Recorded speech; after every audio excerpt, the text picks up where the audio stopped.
দুলাল বৰা এজন পেছাদাৰী দালাল।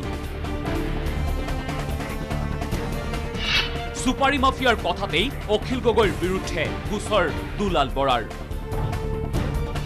গোচৰৰ ষড়যন্ত্ৰত হাত আছে গোলাঘাটৰ এছপিৰো।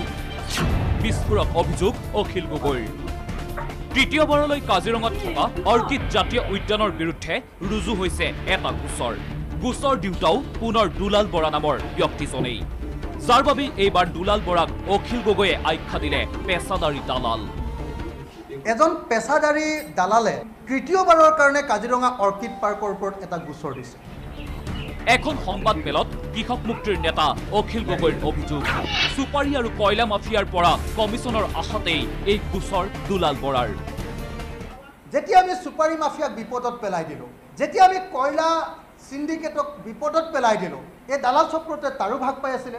গতিকে এই দালাল চক্ৰটোৱে গোলাঘাটৰ এছপিৰ লগত লগ লাগি আৰু গোলাঘাটৰ সুপাৰী মাফিয়া বাবলুৰ লগত লগ লাগি এতিয়া আমাৰ বিৰুদ্ধে একেটা বিষয়ৰ ওপৰতে একেখন থানাতে তৃতীয়টো গোচৰ দিছে।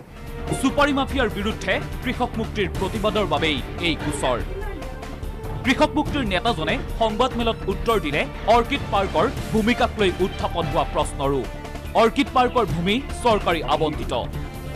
এখন সমবায় ভিত্তিৰ অনুষ্ঠান, ইয়াত কাৰো ব্যক্তিগত মালিকানা নাই আৰু ইয়াৰ পৰা কোনো ব্যক্তিয়ে লাভাংশ খাব নোৱাৰে। আমাক ৮ নম্বৰ প্ৰস্তাৱত আমাক ২২ বিঘা ২ কঠা ১০ লোচা মাটি দিয়া হৈছে। ৰকিবুল হুছেইনে ৫ কোটি চৰকাৰী ধন অৰ্কিড পাৰ্কক দিয়া অভিযোগকো অস্বীকাৰ কৰি অখিলৰ প্ৰত্যাহ্বান। ৰকিবুল হুছেইনে ৫ কোটি টকাৰ চৰকাৰী ধন দিয়া বুলি কৈছে। আমি কৈছোঁ যে ৰকিবুল হুছেইন নহয়, অন্য কোনো চৰকাৰী মানুহে যদি আমাক ৫ কোটি টকা ধন দিছে বুলি কোনোবাই প্ৰমাণ কৰিব পাৰে, তেতিয়াহ'লে পাৰ্কখন আমি যিদিনাই প্ৰমাণ কৰে সেইদিনাৰ পিছদিনাই সেই পাৰ্কখন আমি এৰি দিম আৰু আমি নচলাম। অখিল গগৈৰ লগতে আহ্বান, যদি বিচাৰে অৰ্কিড পাৰ্ক চৰকাৰক দিবলৈও সাজু কৃষক মুক্তি। আজি যদি মুখ্যমন্ত্ৰীয়ে মোলৈ ফোন কৰে, আজি যদি ৰেভিনিউ মিনিষ্টাৰে মোলৈ ফোন কৰে, আজি যদি টুৰিজিম মিনিষ্টাৰে মোলৈ ফোন কৰে, আমাৰ পাৰ্ক কৰ্তৃপক্ষৰ আমাৰ মানে যিটো কোঅপাৰেটিভ ছ'চাইটি আছে তাত প্ৰস্তাৱ লৈ থোৱা আছে যে চৰকাৰে যেতিয়াই বিচাৰে আমি এই পাৰ্কখন চৰকাৰক গতাই দিবলৈ সদায় প্ৰস্তুত।